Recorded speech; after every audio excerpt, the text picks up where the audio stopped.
Welcome to 50 Chairs. I'm Gary Hensley, and today I'm sitting across from Dr. Andy Hafer. Andy spent 15 years building dynamic communities almost by accident after walking away from an engineering career he hated. He grew it into one of the largest Microsoft Dynamics user group communities in the world, then sold it to private equity. Most people would have called that the finish line. Andy lasted about a week in a rocking chair on his farm. Before the exit, he was running the whole company behind the wheel of a 36-foot RV, wearing helicopter headphones with his family along for the ride. After it, he co-founded Synapse and helped put Tampa Bay on the startup map. His core belief, the most powerful force in the universe, is people coming together to solve problems. Today, he's just getting started.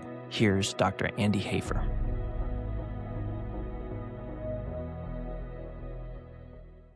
Excited to have you on 50 Chairs today, and I know that I've been able to share kind of the 50 Chairs story with you on numerous occasions, but excited to kind of finally have you inside of the podcast studio to talk about kind of your 50 chair moments. But I want to start with, I know you have like a mile-long list of accomplishments, from exits of companies to some of the generosity through the work you do at the university, to starting being on the founding team at the Nault Center, to a beer company.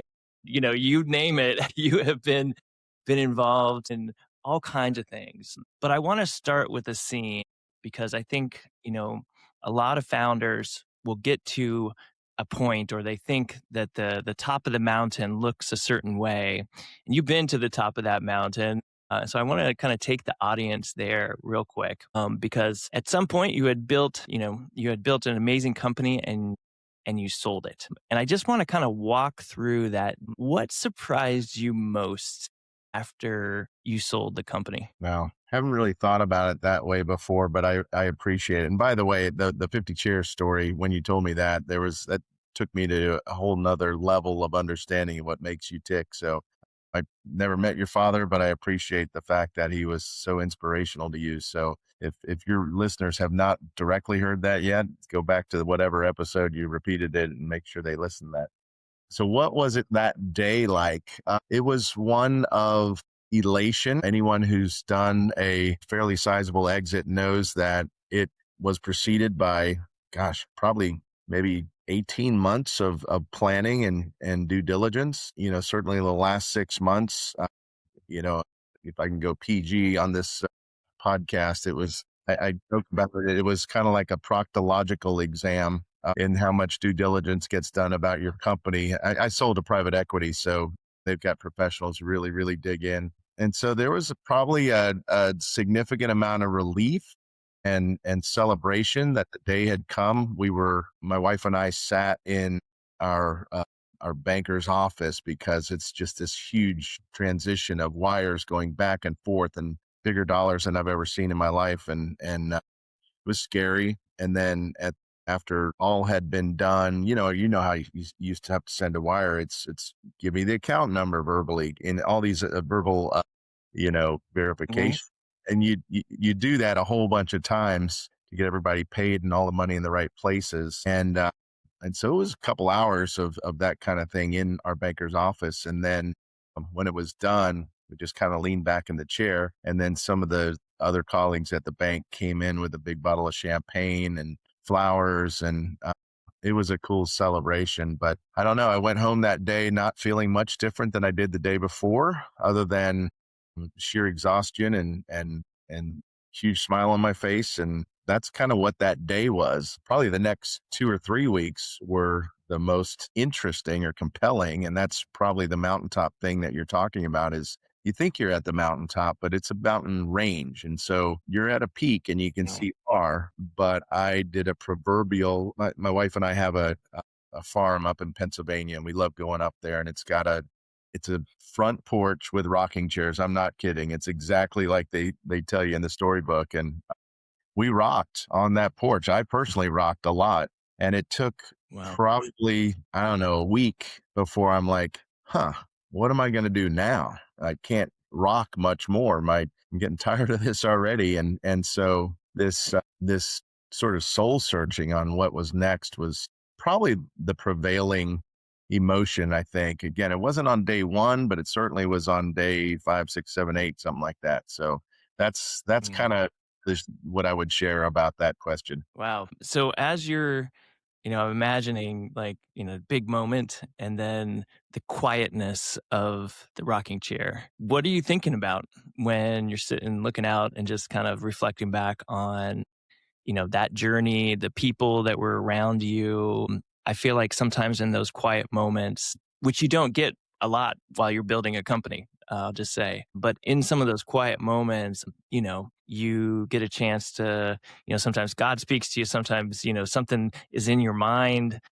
What was going through your head when you were sitting there just kind of rocking, thinking about all this? Gratitude is probably the biggest thing. There were so many people that helped grow that company, so many just amazing team members over the 15 years or so that I was growing it. I set aside a lot of actually, I was the only shareholders. There was a slew of non-shareholders that now had to make a transition to a new boss, a new owner. And so I wanted to make sure that those folks knew my appreciation. So we set aside some money out of the proceeds of the sale and just hand wrote checks and thank you letters and things like that. So that's what I did a lot of after within the next few days after the close. But yeah, I mean, the gratitude is probably the big thing. That exploration of what's next. We knew that we wanted to stay active and do, now that you didn't have to work for a paycheck to feed the family, a lot of new things are open for you. And so we were able to make decisions that were greater risk. I love entrepreneurship. I mean, so I'm never not going to do something that has to do with the startup. The thrill of the startup is my favorite part, and being involved in it somehow. And so since then I've had other companies that I've started and participated in, but I still don't have to run the day to day on anything, which is kind of a relief. Just relying heavily on those who are the operators. But we also really wanted to do a lot philanthropically. And we have this mantra that Eileen and I want to do our part to make the world a better place. So we're able to dive into things that are, certainly what I would consider nonprofit oriented and doing things within the areas that we believe we can do the most good. So that's what I'd say. Seen that firsthand. I think our first encounter together was at Metropolitan Ministries. And then at some point, we just kept running into each other at different events. So I've seen you walk the talk, as they say. Well, I want to kind of go to a different scene. And this is really, at the beginning, what did success look like for you growing up? You had you had the exit, you've done lots of stuff since then and along the way. But at the beginning, what was Andy thinking success was going to look like for him? And you've got some great questions.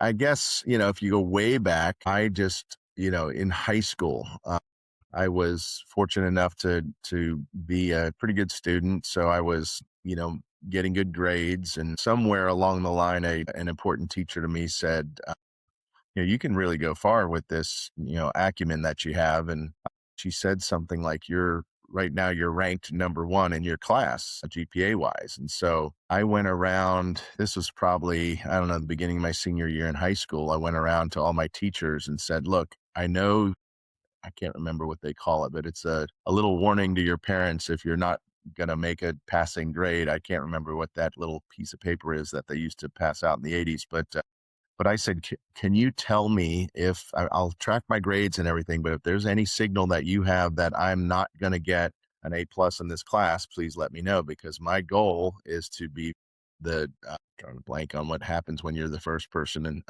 Victorian? valedictorian. Yeah. See how long that goes? I probably wouldn't make it now if I can't even remember the name of it.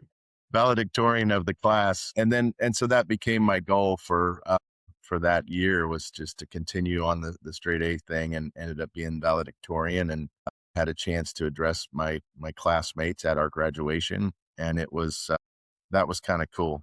And then it just kind of continued. I just really appreciated being a good student. I appreciated the co-curricular activities that went on in university. And I got so engaged in student organizations and other things, and took leadership roles. And And I believe, and it's kind of reflected in the paths that you and I cross now in the NALT Center, but I believe the non-classroom participation you have in a university, the process that you're going through is as important as the actual textbooks and so forth. So student orgs and things like that are the things that I continue to beat the drum on, and it paid off greatly for me. It's the old adage about who you know, not what you know, got me my first job and then my second job. And, I haven't had too many roles before discovering the wonderful world of entrepreneurship. But to me, that was sort of what success looked like, is always climbing to strive for whatever the goal in front of me was. Yeah, it's interesting because there's this conversation going on in kind of some of the work that I'm doing with Bloom about, how important are grades. And I just want to pause on that for a moment because, I've seen a trend in people that are successful.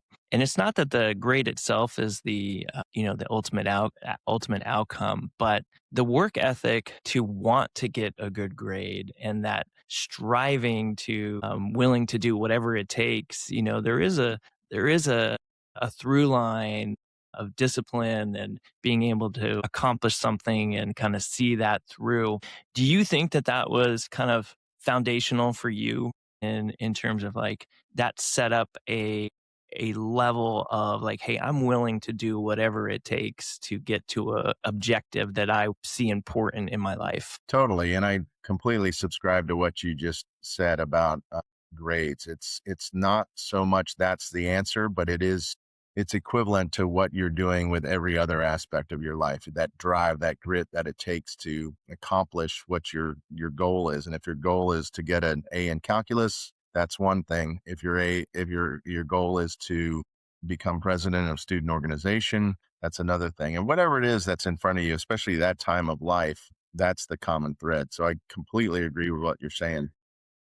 So how did that translate from, I said you had a couple of jobs that were non-entrepreneurial. You were working for another company. Was there an aspiration to be an entrepreneur? Like, was that a word that it was even kind of going, circulating in your head? 'Cause I know for me personally, it was not. It wasn't something that I strived for or even thought about, honestly. But I did find a problem that I, eventually was like, somebody's got to go solve this thing. What were those steps for you from like, hey, I'm working for somebody to, hey, there's something I got to go solve? It's funny you say that because I never considered my entrepreneurship in my career. Mm. And I said that I answered a similar question years ago that someone asked me sort of like that. And my mother was there. This is 15 years ago. And my wife was there and we were just chatting around, let's say the dining room table. I can't remember the exact setting, but I said that same thing. I said, I never really anticipated me being an entrepreneur as a part of my career. Always thought I would be part of a big corporation and climb a corporate ladder. And they reminded me of goofy little things I did. Obviously my mom witnessed things way young, like lawn mowing and selling this, that, or the other, to, creative things that are not necessarily starting and growing a business, but certainly the aspects of entrepreneurship that she called my attention to. I'm like, yeah, I didn't think of that. Then my wife is like, don't you remember when we were in college and we started that thing together and you were just so possessed of and I'm like, yeah, I guess I do have that seed in me somewhere to do things that involve taking risks and figuring out ways to fill gaps in the world. But yeah, no, I thought I was going to be a well, I went to school to be an engineer, and I thought I was going to be a good technical engineering manager, and then maybe climb a corporate ladder, and who knows where that was going to take me. But my entrepreneurial story started, I would say, accidentally. I was in a chief information officer. I went to school for electrical engineering in the early '80s, and computers were just starting to be a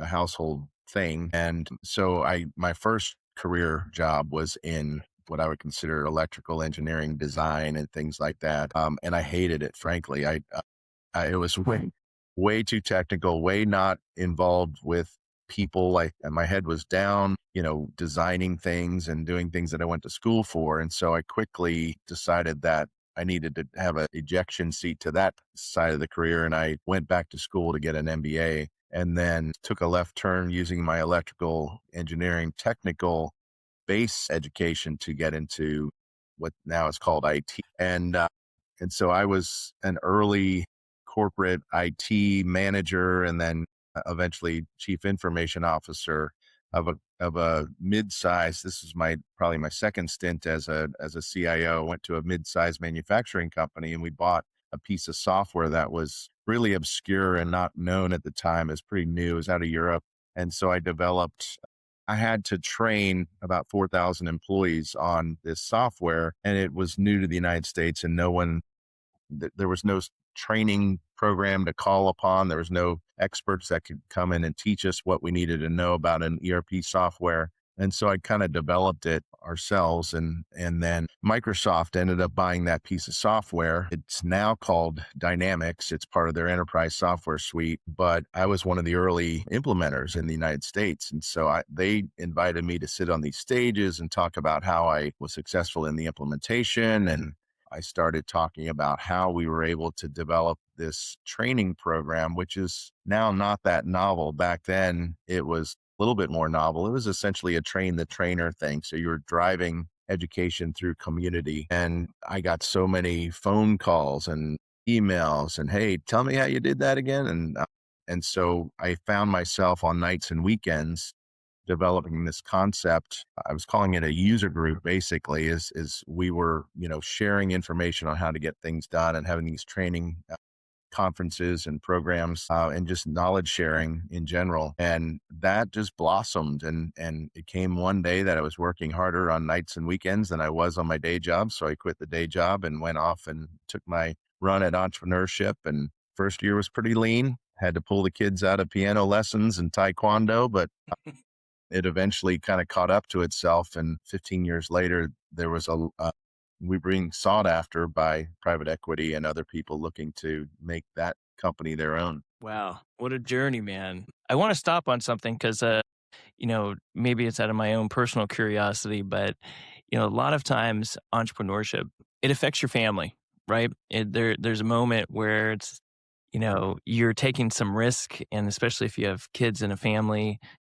they're coming along with you on that journey. Was there a moment where you kind of had to have, help them understand the why of what you were doing in that period of time, and how important was that? I think so. In fact, I still have it hanging in my office. My oldest son, let's see, what year would have that been? Let's say he was in second or third grade. There was a little stint where I had a big international company CIO job where I was gone all the time. And during that time, my kids were born and I was still on planes quite a bit. And I didn't like that. I wanted to be home with my family and be able to really participate with the upbringing of the family. And so had a little opportunity to join a few other friends of mine to start up a technical consulting firm and jumped off to do that. And that was interesting. It was technical consulting. I still had to travel a little bit, but it was more local travel. But my son, who was probably the only one old enough to write at the time, I guess the school assignment was describe your dad's job. And it's really funny because, and it's, think of a second grader writing it, but the essence of it is he talks on the phone all day and he sometimes he travels, but so it was a perfectly wonderful flavor of the glimpse of my life. I realized that I'm not a good consultant. I like to help people, and consultants, you help people, but you charge them for it. And so there's this weird thing in me that, I'm not a profitable consultant. Let's say that I spend way too much and too much time making sure that the people are successful. So it gave me an uneasy feeling. And so I went back to work for one of my clients as a chief information officer, but this time it was it was throughout the state of Florida, but I was home every night. So I told you all that to tell you that being with my family physically and mentally and emotionally is super important to me. When I started, the company's called Dynamic Communities. It was solely to be permissible to be a lifestyle company. In the beginning, that was my biggest goal. I wanted to be able to work out of my house or wherever I was and do all this software training and community user group type programming from wherever my family was. And so, their impact was a little lean that first year. Everybody tightened their belt. They were young enough and they were still having a good time, but I believe they liked having me around more than most dads. My wife's a teacher, just the most amazing hero that you'll ever meet. And but because of that, she had summers off. She taught exceptionalities in, I think she was probably in fifth grade, focused on fifth grade at the time, so elementary. And we bought an RV because she didn't have any place to be over the summers. The kids were out of school. I had this job that let me do it from wherever. So the first few years of building that first company, Dynamic Communities, was done behind the wheel of an RV, traveling around. My wife would build sort of curriculum. We would pick a part of the US that was full of, history and education opportunities. And so like we traveled to Boston and New England one time and focused on the Revolutionary War and things like that. And years later, when my son was going through AP US history, he's like, this is the easiest class in the world because I've been at all the places we're talking about in the book. So so I think my kids saw that it was a virtue. Mhm. I don't think they ever knew much different because dads go to work and they come home and then they go to work the next day. And that wasn't the way their dad did it. The Probably a funny little aside. Now this is early 2000s. So I've got my cell phone, I got headsets, I got things like that I can talk via Bluetooth, and you didn't really have that back then. But so in order to get this ability to have, really uninterrupted, not like I'm doing right now with that little yappy dog barking in the background. I don't know if that's coming through the microphone, but it's there. But I bought a set of helicopter pilot noise canceling headphones, those huge ones, Yeah. and it had a boom mic, and it's what helicopter pilots use to talk to each other within the cockpit. And it had a connection, an aux connection to my cell phone. And that's how I did business the first few years. Dynamic Communities founded me behind the wheel of a 36-foot RV, traveling to some, national park somewhere, and conducting meetings hour after hour until we got there. And then we would throw out anchor and we would have family time. So that was a Wow. good portion of the first part of my life. Wow. Andy, what an adventure for you and for your kids. I hope there is a picture somewhere of the headphones. I would love to see that. We up, cell phones again weren't great back then.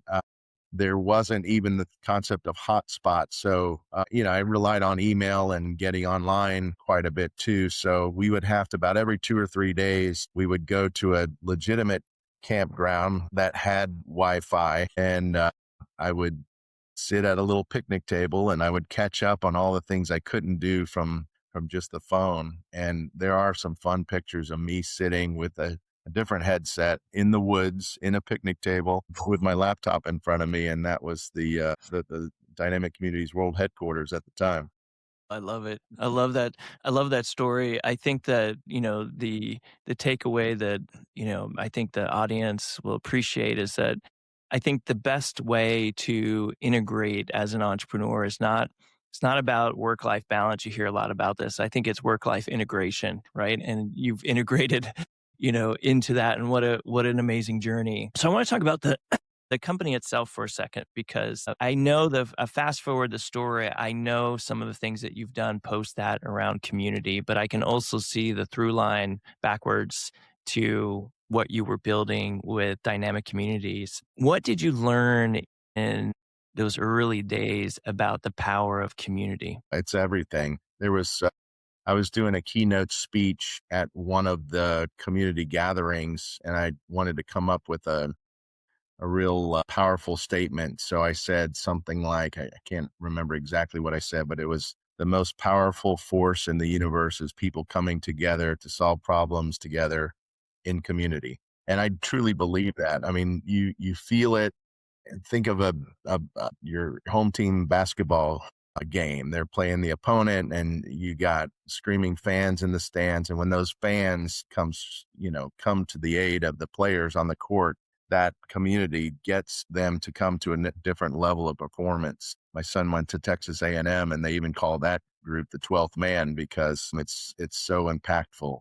That's the sports analogy for the same sort of thing. If you're alone trying to implement software and a few key people at your company are on a team, when you're surrounded by other people from other companies and other teams from other companies that are doing the same thing, you're in it together.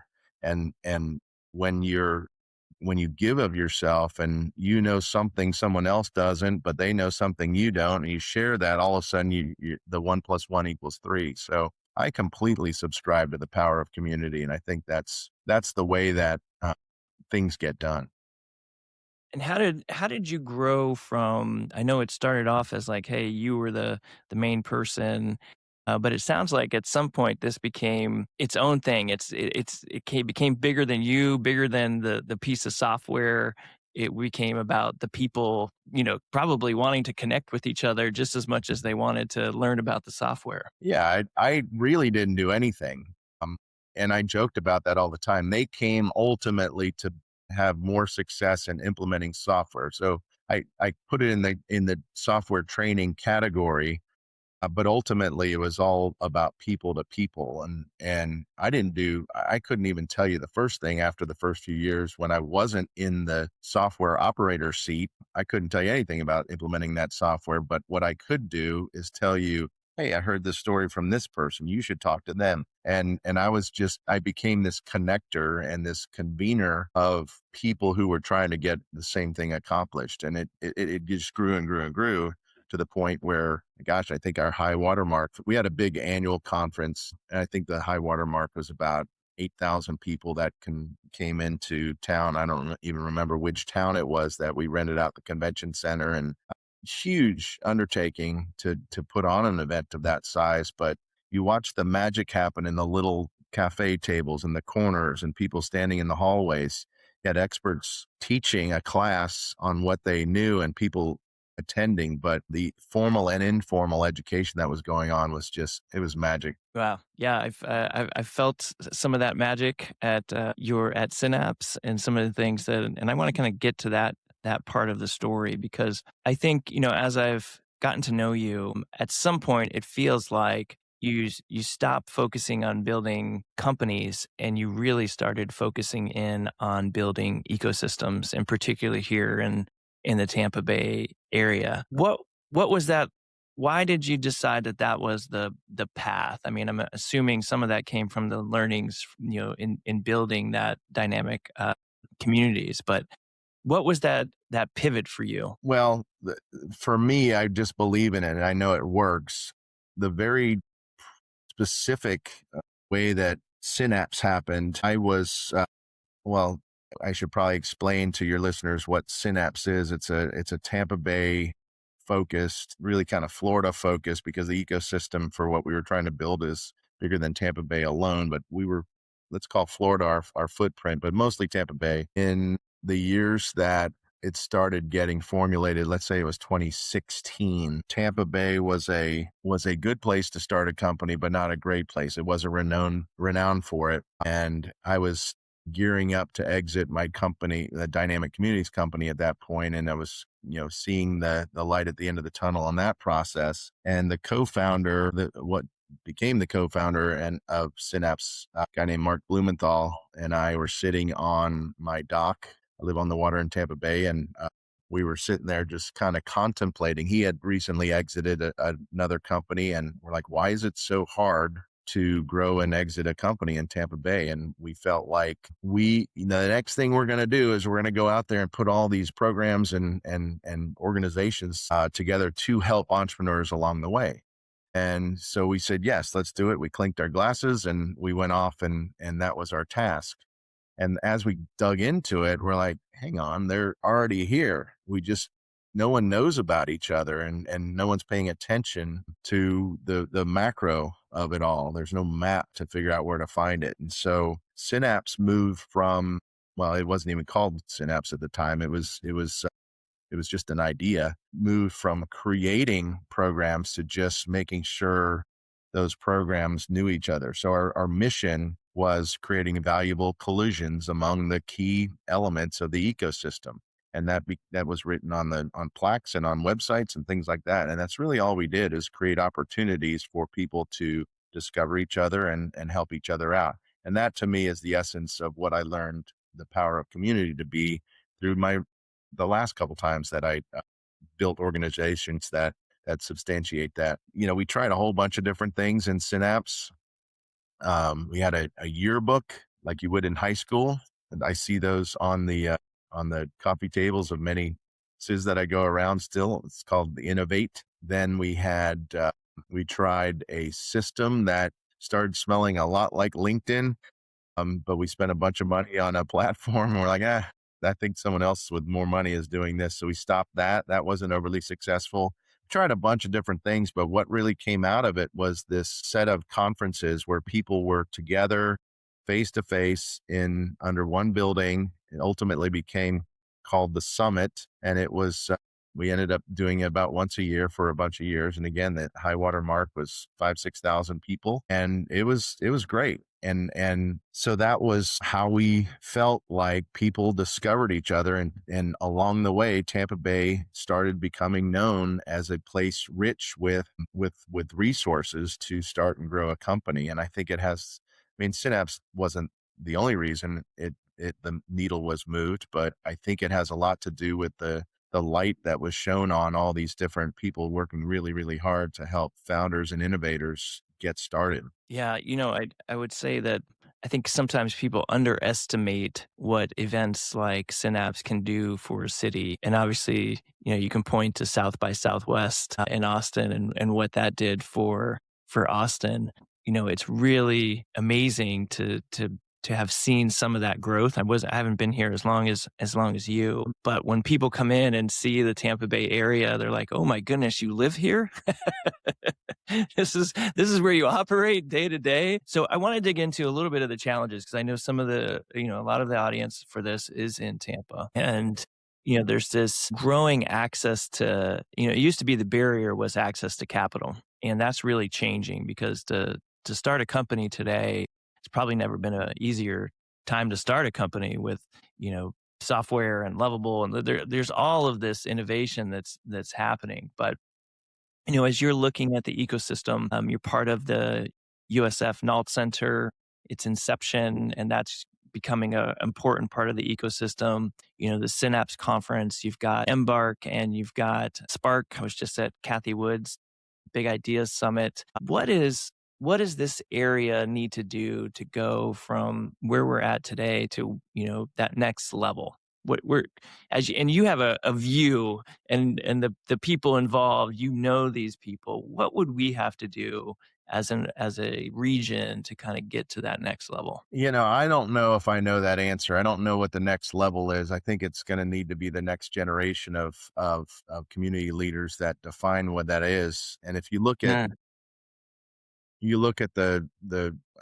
everyone points to Silicon Valley as sort of the first to become the mecca for startup and growth, but there's other places around the country that have done so. And I don't know if we're listed in that short list, but I also don't know if there is the need for concentration anymore. The pandemic really taught us that you can do business anywhere with anyone. And so the need to be on Sand Hill Road and other places, so you can drive next door to the private equity or the venture capital firm and things like that. They come to us now. You mentioned Embark as a great member of the ecosystem here in Tampa Bay.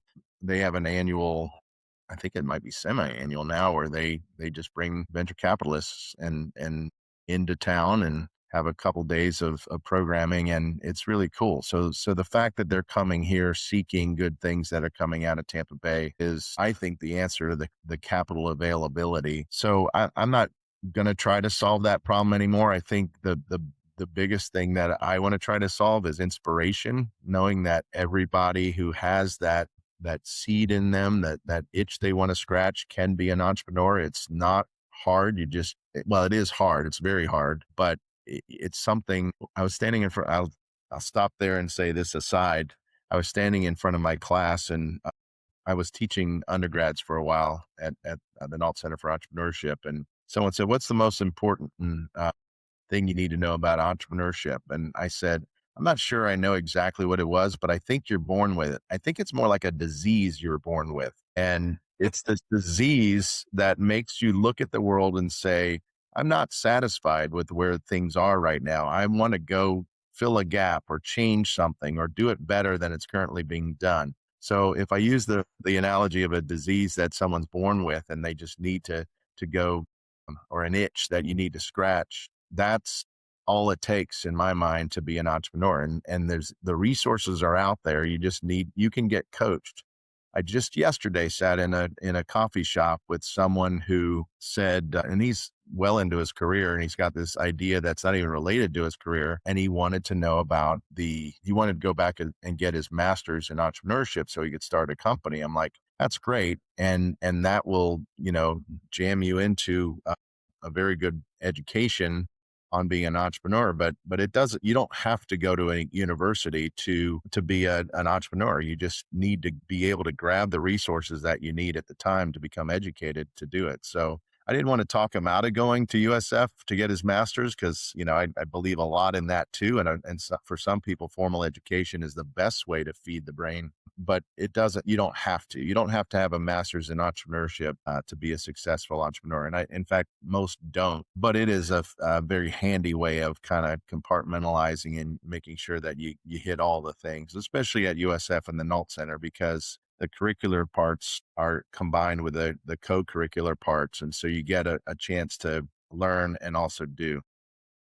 I'm biased. I'll just say this up front, but having seen the work that the Nault Center is doing, and the students that come through there, and the Thrive competition that you put on, and the rain competition that Gil has sponsored with Steve Osher, I can say that there's probably no better place to be surrounded by great entrepreneurs than at the USF Nault Center. Again, for the audience, I'm biased. I know Andy, I know the team there, and Alan, but just having been in that community, I can tell you, if you want a great resource, the Nault Center would be a good place to go check it out. And you don't have to be always a student. There's events, there's speakers that come through that program. So, Andy, I want to kind of, on that note, as you're working with this younger generation, what are the big problems that you see them solving as they're going through this? And I'll just preface this with, I heard this stat from a guest on the show. 2/3 of Americans have an idea. So they did a survey. 2/3 of Americans have an idea that they want to go solve. So we have no shortage of ideas in our country, but only 2% actually show up at these innovation centers, right? We've built tons of infrastructure to support entrepreneurship in these major hubs. And we have a lot of Americans that have ideas, but not all of them are executing on them. But I don't see the same at the Nault Center. Obviously, that's people that are already kind of pre-subscribed to that. But what's the biggest thing that someone, as you're talking to students, that they could do today to kind of get moving on an idea they might be sitting on, like that guy in the coffee shop? Nike grabbed the moniker before I could, but it's just do it. You got an idea and you got to test the idea. One of the first places we point people to when they think they have an idea, but it's not really been socialized. And there's a program called ICORE at the University of South Florida. It's actually everywhere. It's a federal program, but USF and the Nault Center subscribe to it too. And I think it's about a 6 or 8 week program where you meet weekly, but all you're focusing on is vetting your idea with the public, and you're identifying potential customers and non-potential customers, and just kind of throwing past it. So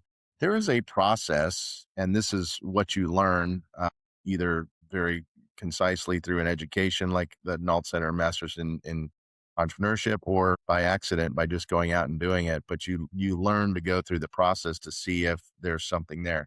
And it doesn't have to be a full-time job either. I always say, if you're an entrepreneur who's in a corporate seat, as long as you're doing what the person paying your paycheck wants you to do, the side hustle is the way to do it. you try, you get your feet wet, you work a little harder, you work a few hours at night and work all Saturday and take Sunday off and do whatever's right for you and your family. But there's no reason to say, today I'm going to be an entrepreneur. You can ease into it and just try things, and then you'll figure out if what you're thinking can hold water and eventually sustain yourself and a company. Yeah, well, we'll steal Nike's moniker. Just do it. Don't sit on it. Go try it out. I think the biggest regret will be not having explored that idea and finding out if it could have been the next thing. So, Andy, two questions for you, because I know you mentor people along the way, and we're getting close on our time. But how important has I know you're a great mentor to lots of people in the Tampa Bay community, but who were the mentors in your life, and how important were those mentors as you were kind of building? Well, the first two obviously were my mom and my dad. My mom, who's not with us anymore, she showed me what it's like to have the right kind of heart and the right spirit. And so I look back to her and pay homage to her all the time about she was just such a caring person. So she's built a lot of that in my brother and I. And then my dad, who was like your dad, was a minister. And so very early on, I was exposed. I didn't know every kid wasn't exposed to all this because it's all I knew to social issues and to things that spirituality lead you to, where you're helping other people. And I remember being a young kid, and it was during the civil rights movement. I was born during the civil rights movement. So,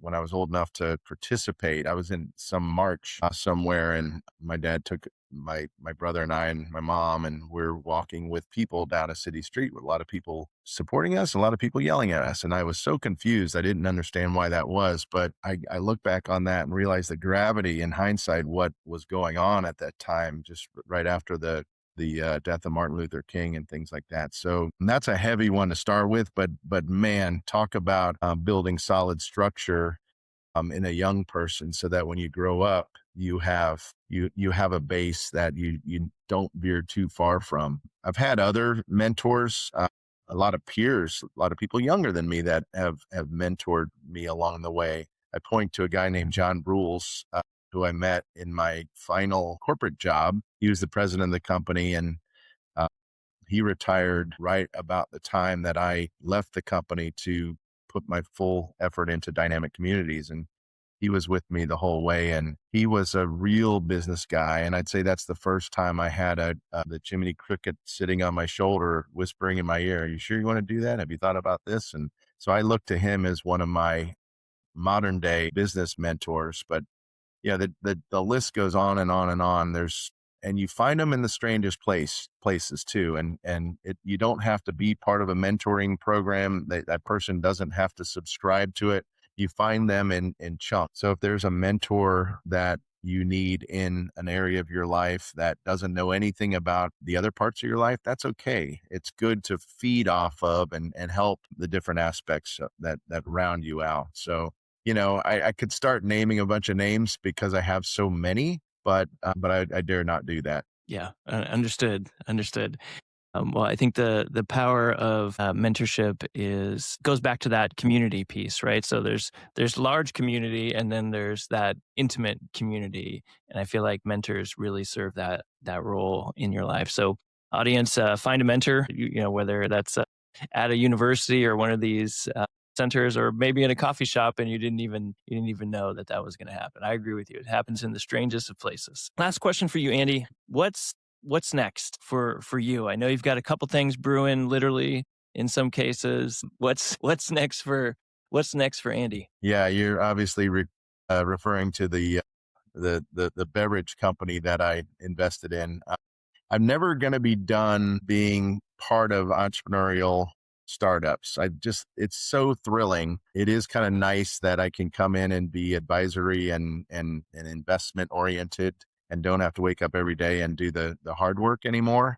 But there's probably three things that I spend that are formal companies that I'm in that role with right now. One is DCE Productions. That's the one that I started with a co-founder, a good friend, to really augment what I was trying to accomplish with dynamic communities. They do event corporate event production and other types of things. And when we were putting on all those training conferences, we needed, I realized how mediocre the industry was. And so I just needed a higher level of service and professionalism. And so we started our own company. And now that company has about 600 clients, and I'm thrilled to watch it grow. A good friend of mine wanted me to look at a business plan.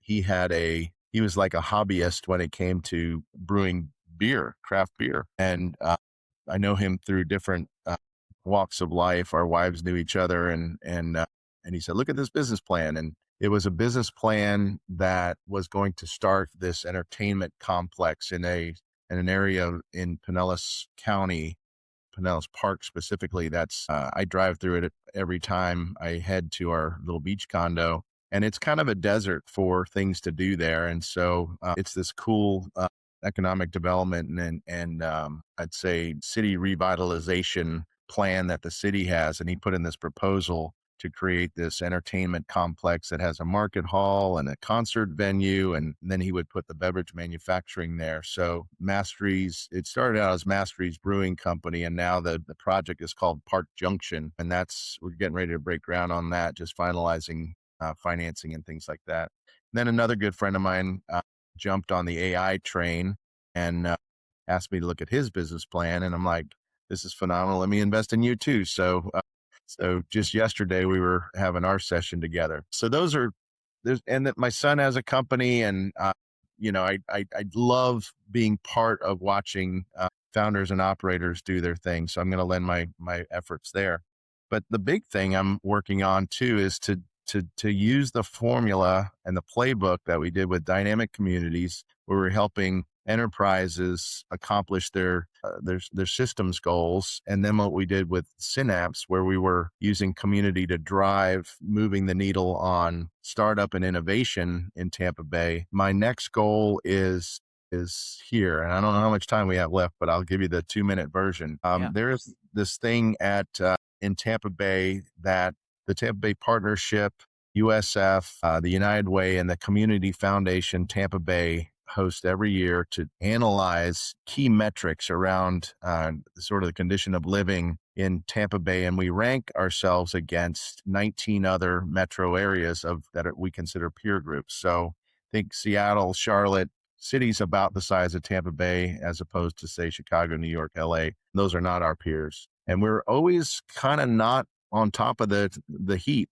And that drives me crazy. And it's societal challenges like economic mobility, early childhood education, things that are very changeable. And so my next big effort is going to be utilizing the power of a lot of people who are already working on those types of things to take on Tampa Bay's biggest societal challenges and use the same form of power and community by finding ways for people to collaborate together. We have no less than, 50 different groups, nonprofits and government agencies and corporations who prioritize, let's say, feeding the hungry.